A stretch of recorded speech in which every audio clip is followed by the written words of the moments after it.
Buongiorno a tutti, ben ritrovati, buona domenica, buona Pasqua e appunto ben ritrovati col nostro consueto appuntamento domenicale con Gianfranco Carpeoro e Carpeoro racconta. Ciao Gianfranco, Buongiorno a tutti e auguri di buona Pasqua a tutti.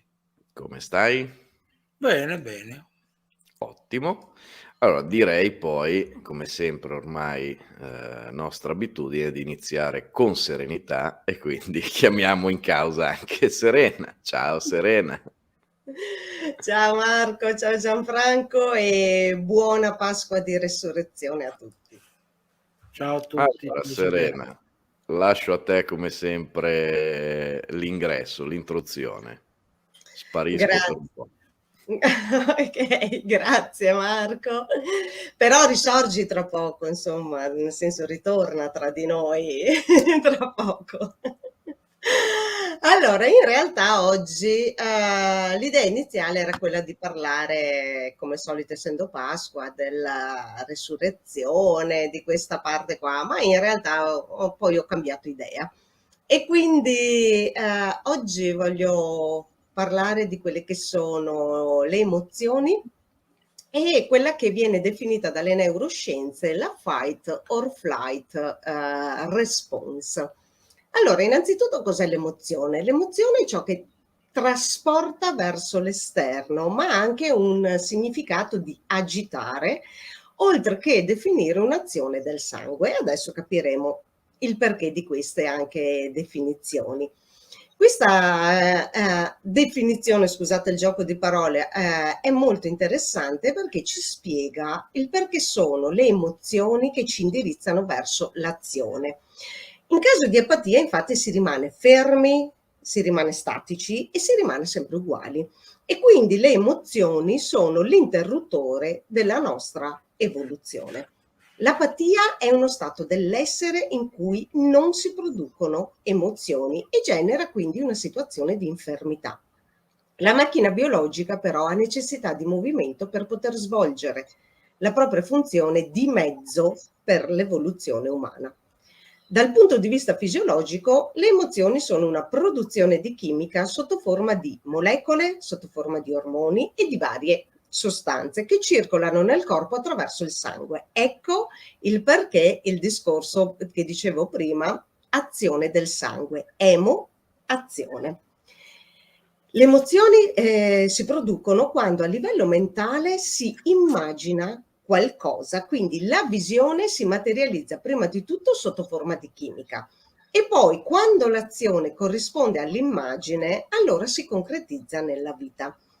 In effetti le emozioni ci inducono ad agire in direzione dei nostri obiettivi, ammesso e concesso che ne abbiamo almeno uno. E cosa succede invece se non ne abbiamo neanche uno?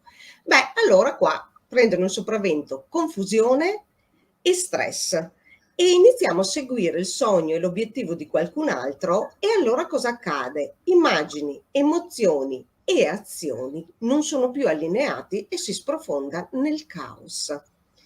Quando le emozioni si cristallizzano, ovvero la produzione di quella specifica chimica diviene costante o addirittura permanente in alcuni casi, allora parliamo di sentimenti, ossia forze che agiscono sul campo quantico.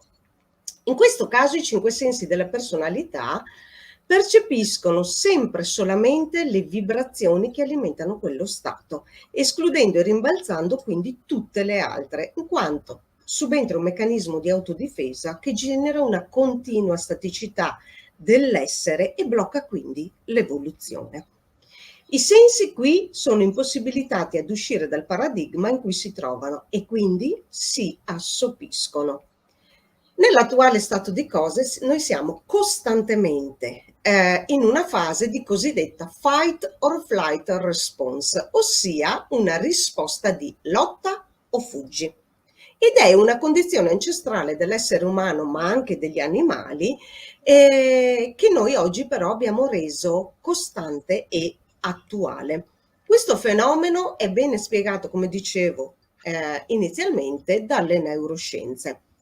Nell'età cosiddetta primitiva l'uomo viveva in condizioni continue di pericolo di vita perché era continuamente esposto ai pericoli, ed è quello che succede tutt'oggi per gli animali in libertà. La fight or flight response consente di produrre quella chimica corrispondente a seconda del pericolo che noi dobbiamo affrontare. Ad esempio, se è necessario scappare, si produrranno effetti che concentrano le sostanze e il sangue sulla parte inferiore del corpo. In caso di lotta, invece, ci si concentrerà sulla parte superiore del corpo. Quindi, una volta passato poi il pericolo, tutto torna alla normalità, e questo fenomeno ha permesso alle razze di sopravvivere. Io per oggi intanto mi fermo qua con questo argomento, che però voglio approfondire in puntate poi successive, parlando anche di quelli che sono i meccanismi del nostro corpo e quindi il perché si producono determinate sostanze in un momento e altre invece in altri momenti. Quindi per oggi però mi fermo qua. Grazie mille Serena. Grazie ovviamente a voi, e ovviamente voglio rinnovare i miei auguri di buona Pasqua a tutti quanti prima di salutarvi.